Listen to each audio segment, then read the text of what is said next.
অনুরাগের ছোঁয়া ফ্যানদের জন্য আজকের সবচেয়ে বড় খারাপ খবর। সকলেই জানি অনুরাগের ছোঁয়া শুরু থেকেই টিআরপি চার্ট অনলাইন সব জায়গায় কতটা এগিয়ে। এখনও অবধি সবচেয়ে বেশি প্রতিপক্ষ ধারাবাহিক এসেছে অনুরাগের ছোঁয়ার বিপরীতে। শত বড় বড় প্রোডাকশন হাউসও অনুরাগের ছোঁয়াকে মাত দিতে পারেনি। জেন টিআরপি আশায় 2-1 সপ্তাহ স্লট হারালেও পরে আবারও হিউজ গ্যাপে স্লট লিড করে। তবে এক টিআরপিতে কোনদিন অনুরাগের ছোঁয়াকে হারাতে পারেনি। বেশ কয়েকদিন আগেই শেষ হয়েছে অনুরাগের ছোঁয়ার সিজন 1। এই সপ্তাহ নিয়ে অনুরাগের ছোঁয়া সিজন 2 দুইবার টিআরপি পাবলিশড হয়েছে। প্রথমবার টিআরপিতে অনেকটাই এগিয়ে থাকলেও এই সপ্তাহে টিআরপিতে অনেকটাই পিছিয়ে পড়েছে। অন্যদিকে প্রতিপক্ষ ধারাবাহিক এক জায়গায় দাঁড়িয়ে আছে।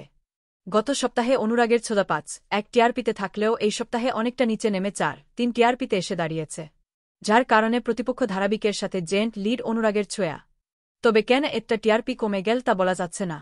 অনেকের ধারণা নতুন সিজন দর্শকেরা দেখছে না, এ কারণে টিআরপি একটা নিচে নেমে গিয়েছে। আবার অনেকেই বলতেছে গৃহপ্রবেশে টিআরপি কমায় এভারেজ টিআরপি কমেছে। এই বিষয়ে আপনাদের কি মতামত কমেন্টে জানাবেন।